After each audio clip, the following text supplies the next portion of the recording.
नमस्कार, मैं GRS news के लिए गिरीश से कर रहा हूँ।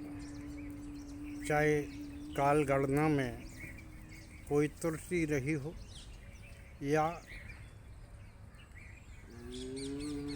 ज्योतिषी का कोई ग्रह नक्षत्रों का चाल बदलाव रहा हो, लेकिन आज भी दीपावली का त्यौहार घरों में मनाया जाएगा।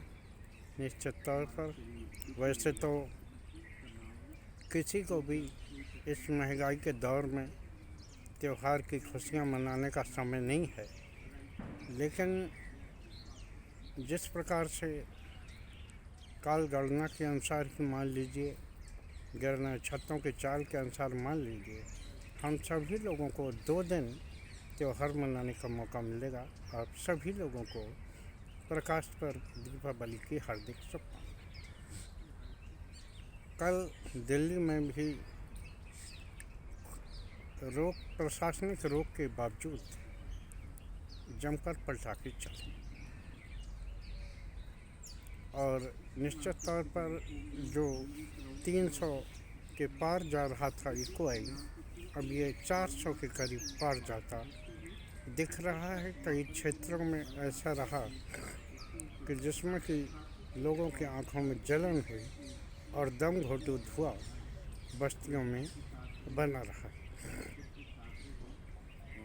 दिल्ली सरकार ने सुप्रीम कोर्ट के आदेशानुसार पटाखों पर प्रतिबंध लगाया था। उसका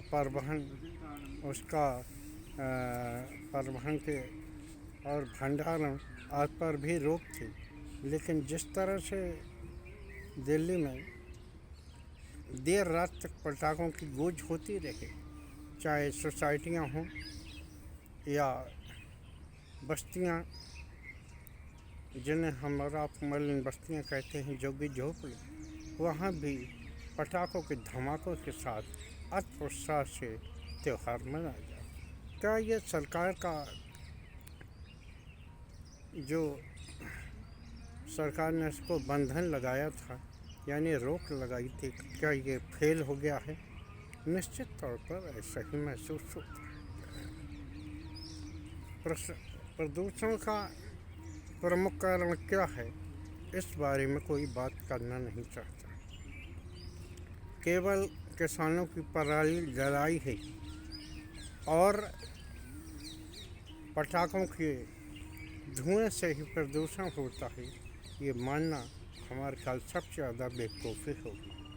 कोई भी ये कहने को तैयार नहीं है कि दिल्ली में चल रहे अनियोजित विकास और तमाम तरह के नियमों कानूनों को तोड़ते हुए जगह जगह बन रही ऊंची बिल्डिंगें या अनियमित ट्रैफिक का शोर और फैक्ट्रियों से दिन रात उगलती हुई ऐसी अखाद्य वस्तुएं, जिनके कारण दिल्ली के प्रदूषण का हाल बुरा है, लेकिन कोई भी ये बात कहने को राजी नहीं होगा, क्योंकि अब सरकार के हाथ में खुद का कुछ नहीं रहा है, ना वो अपने बल पर आर्थिक स्थिति को सुधारने की स्थिति में है। निश्चित तौर पर अब जो भी चल रहा है वो निजी हाथों से चल रहा है, और आप देखेंगे कि थोड़े दिन बाद, अभी तो आपने देखा ही होगा कि किस प्रकार भेल, सेल, बंदरगाह, पोर्ट सभी पर निजी क्षेत्रों का कब्जा हो गया है। थोड़े दिन में रेलवे में भी अगर इस तरह का कब्जा हो जाए तो आपको आश्चर्य की बात नहीं करना चाहिए। मैं ये नहीं मानता कि किसानों की पराली जलाने से वातावरण दूषित होता, लेकिन ये जो किसानों की पराली जलाई की स्थिति है, ये केवल 8-10 दिन ही रहती है। वैसे ही पटाखों का जो प्रदूषण होता है वो मात्र कुछ घंटों का होता है, लेकिन जिस तरह से इसे बड़ा मुद्दा बनाकर और सरकार प्रस्तुत करती है, दिल्ली वासियों को भी एक तरह से ये उनके मन में भी ये बात घर कर गई है कि जब भी दंगोटू स्थिति दिल्ली में बनती है तो वो किसानों की पराली जलाने से और पटाखों के प्रदूषण के कारण ही होती है। खैर, मैं बात करने आज के ब्लॉग में इस बात पर भी बात करने वाला हूँ कि आखिर क्या यहाँ सरकार फेल रही या चंदा दो धंधा लो का भी खेल यहाँ पर हुआ है। जब यहाँ पर दिल्ली में पटाखों का भंडारण, पटाखों का निर्माण और पटाखों का इस्तेमाल बंद था तो किस तरह से यहाँ देर रात तक पटाखों की गूंज आती रही। दिल्ली के लोग इस बात से बच सकते हैं क्योंकि उनके चारों तरफ विभिन्न प्रांतों की सीमाएं जुड़ती हैं। उत्तर प्रदेश, हरियाणा और राजस्थान की सीमा भी दिल्ली से आकर लगती हैं, तो वो इस बात को कहकर बच सकते हैं कि ये अन्य प्रांतों से पटाखे लाए गए होंगे। लेकिन आखिर वो क्या पैदल पटाखे आ जाते हैं, उनका किसी न किसी उससे परिवहन होता है। लेकिन चूँकि तब तक इस पर रोक नहीं लग सकती जब तक कि सभी पूरे देश में इस तरह की स्थिति निर्मित न हो और पटाखों के निर्माण पर बैन न लगे। आप सभी लोग जानते हैं गुजरात प्रांत ने सबसे पहले शराब पर रोक लगाई थी। क्या हुआ? क्या गुजरात में शराब बंद हो गई?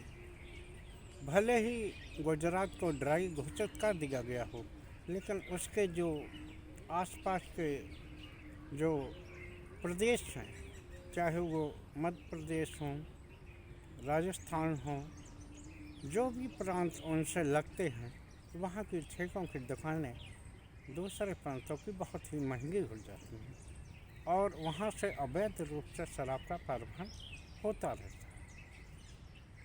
इसी प्रकार बिहार प्रांत ने भी इस प्रकार से रोक लगाई थी, लेकिन वहाँ भी अभी भी अवैध शराब की कितनी खपत होती है इसका आंकड़ा तो हालांकि सार्वजनिक नहीं है, लेकिन जिस प्रकार से वहाँ अवैध शराब के कारण मौतें होती हैं तो वो ये बताने को पर्याप्त है कि बिहार प्रांत में भी शराब बंदी का आदेश हवाई हो चुका है। इसी प्रकार हर बार दिल्ली में मैं देख रहा हूँ करीब 3-4 सालों से कि हर दीपावली के त्यौहार पर पटाखों पर बैन लगता है, लेकिन देर रात तक उन पटाखों की गूंज ये बता देती है कि ये भी यहाँ असफल हुआ है। जैसे कि शराबबंदी है वो तब तक सफल नहीं हो सकती जबकि एक साथ पूरे देश में इस तरह का बैन न लगाया जाए। क्या सरकार इस ओर आगे बढ़ना चाहेगी? एक मुश्किल सवाल है क्योंकि सरकार के पास खुद के कोई संसाधन है नहीं और जो संसाधन हैं भी तो सरकार उनसे अपना पीछा छुड़ाकर उसे निजी क्षेत्रों में देना चाहती है। आप सभी लोगों ने देखा होगा कोरोना काल में किस प्रकार से ऐसी शराब आदि, जबकि सभी निर्माण क्षेत्र और सभी चीज़ों की बिक्री और वो रोक दी गई थी, इसके बावजूद